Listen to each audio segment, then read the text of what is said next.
Hello my dear friends. तो आज हम बनाएंगे अपना फर्स्ट ब्लॉग, जो कि हमारा टॉपिक रहेगा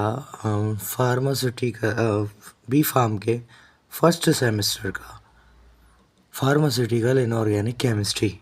तो आज हम पढ़ेंगे फर्स्ट यूनिट के बारे में। तो फर्स्ट यूनिट क्या है हमारा?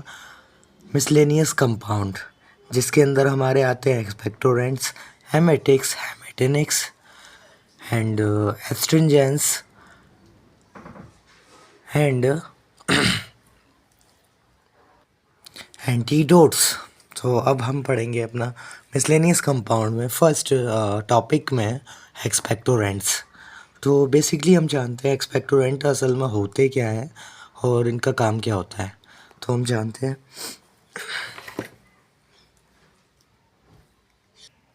सो फ्रेंड्स, एक्सपेक्टोरेंट क्या है? Expectorant are the substance which expel the sputum curve या mucus from the throat known as expectorant. Very simple definition, कोई ज़्यादा जो है टफ भी नहीं है और इजीली हम इसको एग्ज़ाम में अप्लाई कर सकते हैं।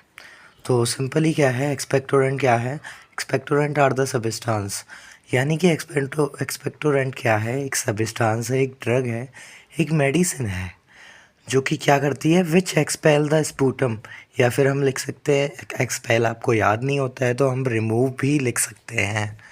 तो एक्सपेक्टोरेंट क्या है? एक सब्सटेंस है जो कि हमारे म्यूकस स्पूटम या कफ, जो कि हमारा जो है कफ होता है, उसको एक्सपेल करने में, रिमूव करने में जो है काम में आता है, जो कि हेल्प करता है, काफ़ी हेल्पफुल है। कहाँ से? From throat. थ्रोट या फिर रेस्पायरेटरी ट्रैक लिख सकते हैं हम, या फिर हमारे लंग्स लिख सकते हैं, क्योंकि ज़्यादातर कफ हमारे लंग्स में ही तो फंसा हुआ होता है, तभी तो हमें इतना इरिटेशन होता है। तो ये हमारी बेसिकली जो है एक्सपेक्टोरेंट की डेफिनेशन हो गई। Define the expectorant. So expectorant are the substance which expel the sputum from the throat known as expectorant. अब इसके कुछ एग्जांपल्स के बारे में बात करें हम, तो सबसे जो मेनली एग्जांपल है वो यूज़ किया जाता है इसके अंदर, गुआफेनिसिन। गुआफेनिसिन आपने काफ़ी सारे एक्सपेक्टोरेंट सिरप में देखा होगा। डॉक्टर जब जो है सिरप लिखता है आपको, जब दिक्कत होती है खांसी की या कफ की, तो डॉक्टर क्या लिखता है? एक्सपेक्टोरेंट्स या फिर कफ सिरप। उस पर आपने अक्सर करके देखा होगा काफ़ी सारे साल्ट होते हैं, डेक्सोमेथाजिन वगैरह होते हैं, है ना, सीपीएम होता है। उसके अंदर क्या होता है? गुआफेनिसिन होता है, या तो गुआफेनिसिन होता है, या फिर NH4Cl होता है जो कि अमोनिया क्लोराइड, या फिर KI होता है जो कि पोटेशियम आयोडीन होता है। मेनली जो हमारे एक्सपेक्टोरेंट के एग्जाम्पल हैं वो हमारा गुआफेनिसिन है, अमोनियम क्लोराइड है, पोटेशियम आयोडीन है। देन इसके हम आइडियल प्रॉपर्टी के बारे में बात करें, इसमें मेनली क्या आइडियल प्रॉपर्टीज़ होनी चाहिए? तो it should have fast reaction. जो कि हमारा एक्सपेक्टोरेंट है वो हम पीते ही एकदम से फास्ट जो है उसको रिएक्शन, मतलब इफ़ेक्ट जो है, रिलीव इफ़ेक्ट, वो फास्ट होना चाहिए। दूसरा, इसके अंदर नॉन एलर्जिक, यानी कि हमारा जो एक्सपेक्टोरेंट है उसमें बेसिकली नॉन एलर्जिक प्रॉपर्टीज़ होनी चाहिए। जैसे कि अभी हमने कोई प्रिपरेशन बनाई, उसके बाद में उसको, मतलब टेस्ट वेस्ट भी होते हैं, लेकिन अभी हमने कोई ऐसी जैसे कि एक्सपेक्टोरेंट बनाया, उसको इंसान ने पिया तो फ़ायदे के लिए, खांसी के लिए, लेकिन क्या हुआ? एलर्जी कर गया, वो साला मर ही गया, एलर्जी हो गई उसको। देन उसके बाद में क्या है? ये लो कॉस्ट होना चाहिए। लो कॉस्ट का मतलब कि उसको पैसे वाला आदमी तो ख़रीद ही लेगा कैसे ना कैसे करके, जो उसको दिक्कत होती है, लेकिन अदरवाइज़ हमें जो मिडिल क्लास लोग होते हैं उनके लिए भी तो कुछ सोचना पड़ेगा ना। तो इसके लिए लो कॉस्ट होना चाहिए। नॉन टॉक्सिक, यानी कि कोई भी इसमें पॉइजन इफेक्ट नहीं होना चाहिए। Then it should have expectorant action. ये इसकी मेनली जो है 5 है, आप लिख सकते हैं, एंड यही हम ज़्यादातर ये होते हैं। देन हम बात करते हैं एक्सपेक्टोरेंट ऑफ टाइप्स। एक्सपेक्टोरेंट कितने टाइप का होता है? तो मेनली ये it divided in 4 types classification. ये कितने टाइप का होता है? Saline expectorant, stimulate expectorant, mucolytic expectorant, sedative expectorant.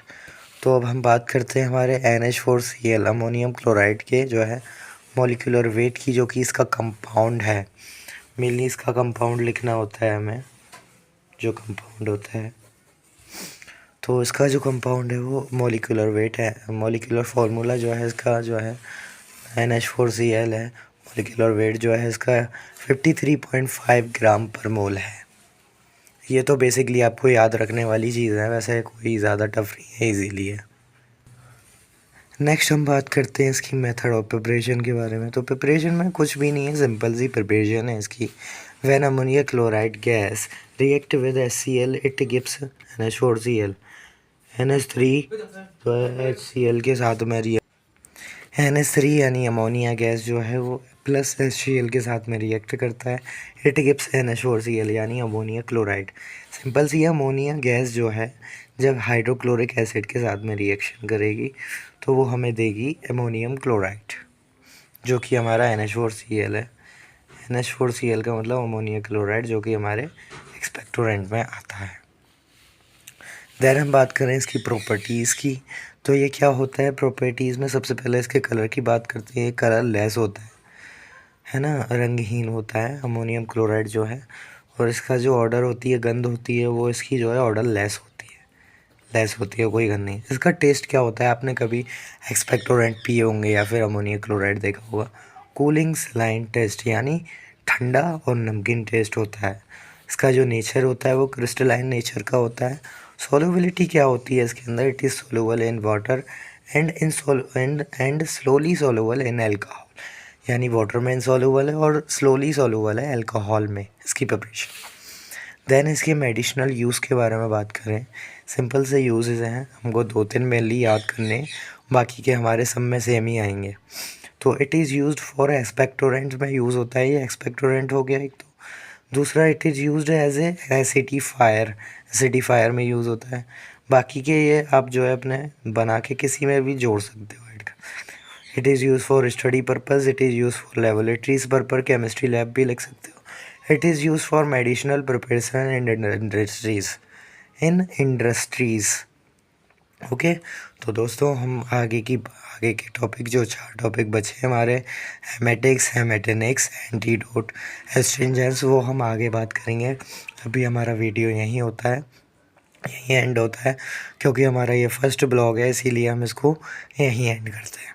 Okay, thank you for watching.